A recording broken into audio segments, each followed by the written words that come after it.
We just got back from the most extraordinary family trip. It was a doozy. Anyways, we earned it. We earned it, and it was worth it. You guys, get out there. It was and cool. See the world. Set big goals and make sacrifices. Ask the hard questions like, how can I make this possible? How can I make this happen?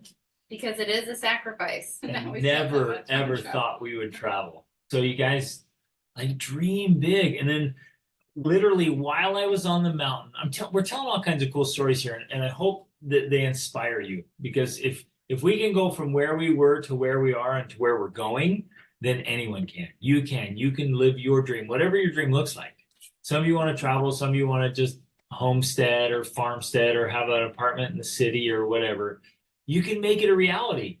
While I was on Kilimanjaro, Rachel finalized a contract and signed the deal and paid the money for us to get a big old house on a huge property right up from a surfing beach in Portugal. It is awesome and so exciting. Yes, and of course you can come visit. Yeah, that's why we're getting it. We're setting up as a resort for families.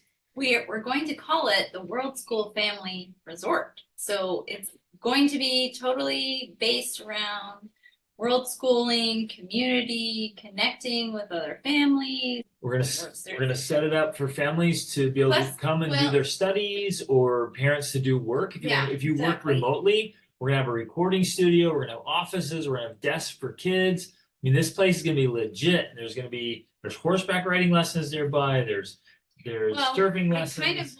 I keep saying this. Greg's not so sure. I'm gonna call it the Worldschool Family Beach Farm Resort, because we're close to the beach and we want to have like a little farm there for all the animals. It's the realization of a dream. I randomly came across notes I wrote in 2020, and I had written out in detail what I wanted, and one of those things on there was a large house, and it's near the surfing beach and the cliffs, and it's like a reality. And the crazy thing is, it practically fell into our lap. It was just like, shoot, here's this opportunity. And we thought, how in the world? We would be dumb to not take advantage of this opportunity. And so it's crazy. And so, like, kind of like you were saying a minute ago, if you guys would have met us 10 or 20 years ago, you would have looked at us and thought, poor people. I'm not so sure about that. I hope they make it. Because, we just started out normal, not knowing a lot, not having big dreams, not having big goals, definitely not having the skills or ability to make them possible. I mean, our biggest dream, when we got married, we were stoked that he got a full-time job with a 401k plan with the retirement at 65. And we thought, yeah, we have arrived. We've made it. We have achieved the American dream. And we built a white picket fence. Yeah. And we were content. So it's crazy to think about that, contrasting to our lives now.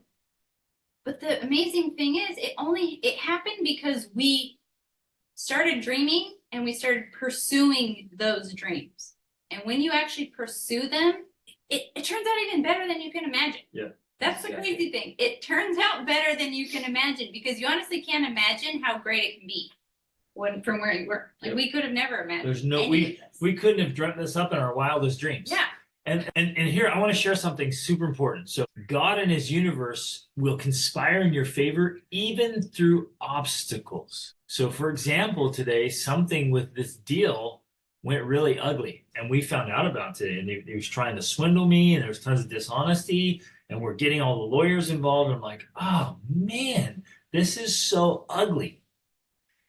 But within a few hours, it had all settled out in our favor. Even better.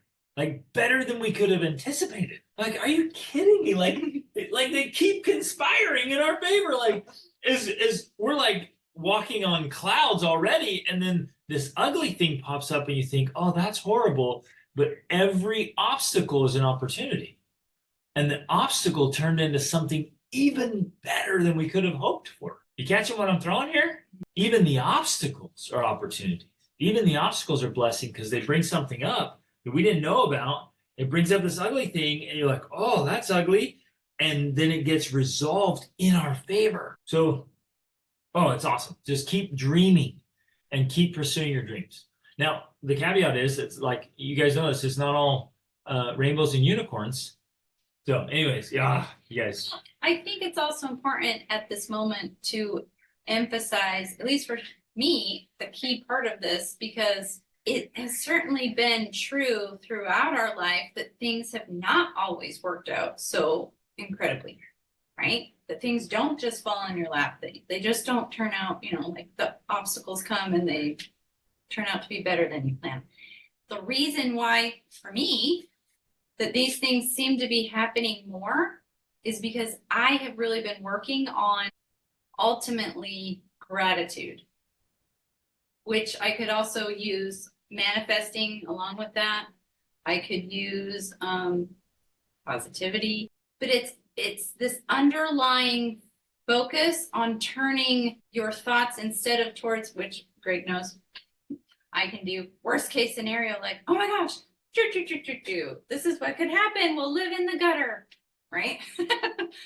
It's instead turning to those things and gratitude, and also kind of a releasing of like, it'll be okay. Whatever happens, it'll be fine. It'll work out in the best way possible. And for me, as I've worked on doing that, it continues to work out better in the best way possible, right? Because ultimately, when you are creating your dream life, the most important part of that journey is about who you are becoming through the process. And the more you become a person who lives in gratitude, who lives in higher emotions, the higher energy emotions, positive expectation or excitement or enthusiasm, the more you live in those emotions, the more the things that bring those emotions come into your life. But it's kind of a backwards process. We think, oh, if I had more money, or if I had more things working out for me, if I had this, I would feel more positive energy. But it doesn't work that way. You have to actually feel more positive energy first, and then those things come into your life. It's a seemingly backward process. So you actually have more gratitude first, and then you have more things to be grateful for. It's kind of crazy, but it's one of the major things I have learned over the past 18 years. Woo! I need to be more positive.